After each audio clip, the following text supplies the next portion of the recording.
What is up, YouTube? Today we are going to do another top 5. It is going to be different. It is different from what we've done. It's going to carry on from the 2 top 5 that have currently been done over the past 2 weeks, I think, or week and a half.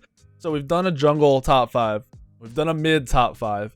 Now we're going to do a jungle mid combo top 5. Not necessarily meaning the best competitive jungle and mid. Not that would be pointless. That would just be the same list added together, right? This is going to be comboing abilities based on 2 gods, the jungle and the mid, not based on the rest of your team, not based on the other team, just the abilities of the 2 gods that we are going to talk about.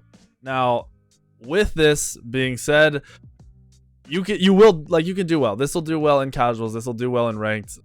In competitive, this isn't gonna be the combos that you see all the time. It's just some really fun combos that work really well with each other's abilities. It's something you want to run if you play with a mid, or you are a mid laner and you play with a jungle. You guys should try out these combos. We're gonna go ahead and count down, start at number 5, work our way up to number 1, or down to number 1, however you want to look at it. So for the top of my list, it's going to be the Thor Nox combo. So we're looking at the assassin Thor right here, and we're looking at the mage Nox. Now Nox, where's that bitch? Where is Nox? There she is. So Nox is not in my top 5, not even close. She's not really the best mage at all. Her combo, her abilities require them to be comboed. You're really not going to do anything unless you combo your abilities. Granted, the dash does a shit ton of damage on her now, so she does have a lot of potential damage. It just needs to be comboed and done correctly, and it doesn't happen too often, and there aren't many people that can do it. Now with Thor has the stun, which sets up the whole combo. So Thor can stun, Nox drops the silence, Nox roots, Thor hammer throws, hits the double tap, ports to the double tap, spins, Nox can dash in and blow up. So that person gets hit by 5 damaging abilities effectively, along with any auto attacks that are thrown in there. It's shit ton of damage. So that combo is gross, and you can burn beads very easily. You can bait beads without using any major abilities. So if you Thor stun and silence someone beads instantly, okay, your abilities are up in 10 seconds. It's not a 60-second Hun Batz ult that you needed to use to burn beads. It's a really good combo when used properly. So this is a combo you want to try out. Also, the fact that Nox can dash into Thor can ult in. When Thor lands on somebody, Nox pops out and does the damage, and then she silences, and then she roots, and Thor double taps, and Thor spins, and that person gets fucked on. If you can do it, if Thor hits multiple people, that's multiple people that potentially can get hit by multiple abilities. Nox's ult does a ton of damage. You could also blow the ult up on a shit ton of people. So the combo is very fun.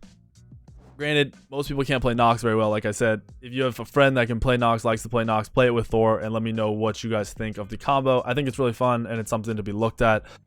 Probably not going to be seeing that much in competitive. I am looking at my list right now, so if you guys see me look down, I don't want to fuck up the combos. I really thought a decent amount about these, about what I liked and the combos that I think are really fun. So Thor Nox, number 5. Number 4, we're looking at Raijin and Hun Batz. You guys all know Hun Batz, the assassin, this little pooper right here. And then we got, where is Raijin? Where's Raijin? You guys all already know Raijin. Raijin's OP. Raijin's really strong. So the point with this too isn't necessarily how the abilities perfectly combo with each other from the Raijin and the Hun Batz. It's more so Raijin's potential to be aggressive, while Hun Batz is generally not an aggressive jungler. He wants to hit 5 and then do whatever he can after 5.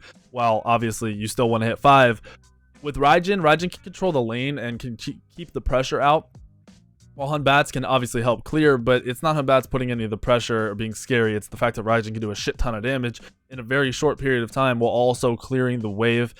It's scary. It's the mage does that pressure that the jungler usually does, that you usually want out of your jungler. And then the fact that the Raijin can keep up the pressure, the Hun Batz can just sustain poke and do whatever he wants to do. He can actually be aggressive because of this. It allows for a lot of opportunity for Hun Batz, and Hun Batz is one of the few that just becomes amazing when paired with a Raijin. Hun Batz can burn beads very easily too, which is another good point of this combo.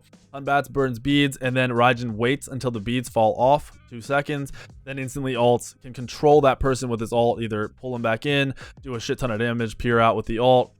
They both have, you have a jump out of Hun Batz, you have a dash or a whatever port out of Raijin. There's just so much mobility and potential to combo so many abilities that it's kind of ridiculous. And it is a very, very good combo in competitive, in ranked, in casuals. You should really be playing this with your mid friends, or if you're a mid, with your jungle friends. Try it out. Do it. I promise you. This is one of those ones where it's a little bit less wonky than the Nox. This is a really, really fun build to do. Or combo, whatever, not a build. So that's number 4 on the list. Number 3 on the list is where people probably never thought of this, honestly. I talked about in the top 5 mids how Nuwa is one of my top 5 mids. I think Nuwa is fucking ridiculous. Well, pair Nuwa with Erlang Shen. Erlang Shen, if most of you or everybody should really know, Erlang Shen's the new warrior, Nuwa's the mage. Erlang Shen is one of my top junglers. I think he is my top jungler. He has a root, he has a knock-up, he's a taunt in his ult, he has a Vitalis on his one that does a shit ton of damage. So with this combo, Erlang Shen can run in and root the person, especially someone who doesn't have mobility. Any god that doesn't have mobility, Erlang Shen can run in and root. Nuwa can walk up and root with the passive. Nuwa can then drop creeps and blow him the fuck up. So just explode the shit out of them. There's like all their health right there. If they're not already dead, Erlang Shen has a knock-up.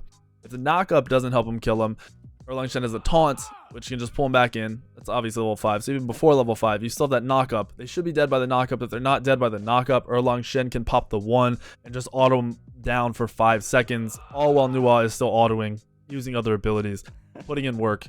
And you also have the Nuwa Global, which is crazy. It's just the potential for these two gods to combo all of their abilities together on even more than one person. If Erlang Shen gets a good taunt into a Nuwa explosion, into a double root, into a double knockup, like those people never even get to control their gods unless they instantly beads, and you do not want to beads a Nuwa stun or a Erlang Shen root. Those are not the kind of abilities that you want to waste beads on. It's just an amazing combo. I've seen it work competitively. I've seen it work in ranked. I've seen it work in casuals. Play it. Run it in casuals, run it in your rank games, control people. The main thing, once again, kind of similar to Nox, a little bit less so, is using the passive on Nuwa properly, using the abilities properly. Not all that many people play Nuwa perfectly, and if you can get Nuwa down to where to the point where you always have that passive up, your passive is a root on an auto attack.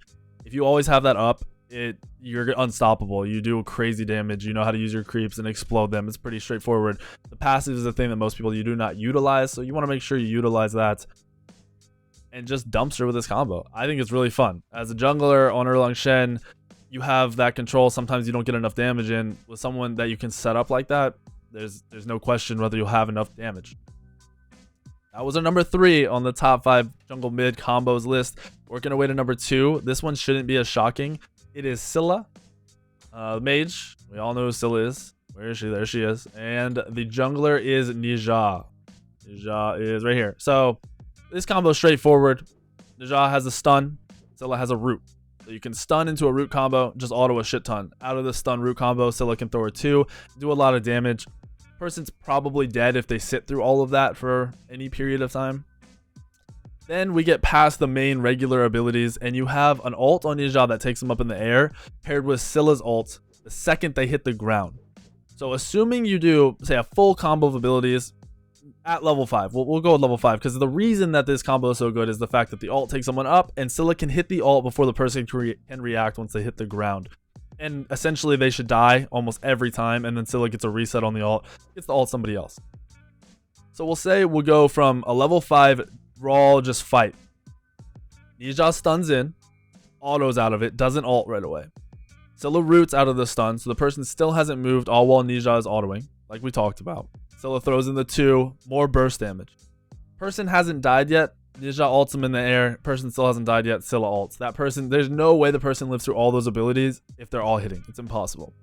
The combo is freaking ridiculous. You've seen it in competitive. It was played in SPL. I'm pretty sure it was played at LANs. It's still going to get played. Ne Zha, while not being a top 5 jungler for me, this combo is still something you have to pay attention to. You have to notice. It's one of those fun combos that if you're running with your friend, you guys can control that mid lane and just kill the people over and over and over again. Take a step back. For all of these combos, these aren't combos that are going to win you your rank games. They're combos that synergize very well if they're played properly. That's simply all we're going for with these top 5. It's just the gods that can do well. Their kits work well with each other. They synergize and they poop on kit. Straightforward. That's it. Now, number 1 on the list. This is the reason I made the list, really, is Awilix. And most of you are probably figuring out what the mage is. Awilix and the mage is He Bo. Awilix He Bo combo in the mid lane is so good. Obviously not competitive because He Bo doesn't do that well in team fights, and Awilix struggles without red pot in team fights in early games sometimes right now. That's besides the point. It's the fact that the combo of their abilities fucking destroys somebody every time. Before level 5, you have Awilix who can root you have, with the 2, the Feather Step, a shit ton of damage into a root, into a knock-up. You have He Bo knock-up and He Bo burst. Say He Bo knocks somebody up, and Awilix runs in, gets behind him, knocks him up again the second they hit the ground. So that person has been in the air for a good second or two, right? Straightforward, right there. In that time, He Bo has hit his 1 and autoed a little bit, maybe once, probably only once. Awilix has double autoed and Feather Step. The person gets rooted. He Bo's 1 comes back up, and he 1s again. Someone's probably dead at level 3. You're more than likely dead, right? Now we'll jump to level 5. He Bo knocks up. Awilix ults. Awilix can Feather Step out of the ult. He Bo can 1 during that time. He Bo can ult while the person is being pulled in by the Awilix ult. There's like 50 damage abilities all hitting at the same time, all while He Bo will have another 1 up in a few seconds, and Awilix is just sitting there auto-attacking. Like, the damage combo is ridiculous. If people get beads, you instantly, at level 5, you want to pop beads. You want to knock them up with He Bo, pop beads, know they're going to burn it, just reset and go right back for that person as soon as your ults come back up off cooldown. Once you get them in that cycle where you can catch them off with their beads down over and over again, it's a joke. You can kill tanks with this build or with this combo. You can kill assassins, mids, anybody. It crushes them. It's so good. Transitioning into team fights with this combo can be a little bit more rough, but if you're just crushing and doing very well and just put down the mid jungle and the other team and they're so far behind, you guys are able to do whatever you want, you'll be able to win those games. I've seen in ranked games where people lose to this so many times that they start playing it. They say it's OP. They think it's OP. Like, that's actually happened from maybe not the top level of players, but pretty decent Grandmasters players. I've seen them get triggered, start running this combo just because they were getting shit on by it. It's kind of funny.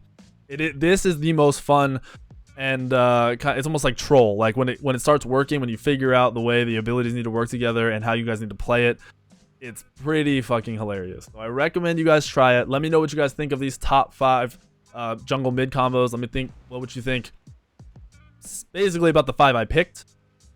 If you have any other ideas of top combos that you like to run in the mid jungle, drop them in the comments below. I really tried to think hard on these and pick the ones that synergize well, that I also felt did well, could do well, and I enjoyed playing. It really was a combination of all of that. If you guys want to see more videos similar to this, make sure you drop a like and subscribe to the channel. Subscribing and liking, mainly subscribing, but liking also lets me know that I'm doing something right. Subscribing, seeing the growth, it means a lot.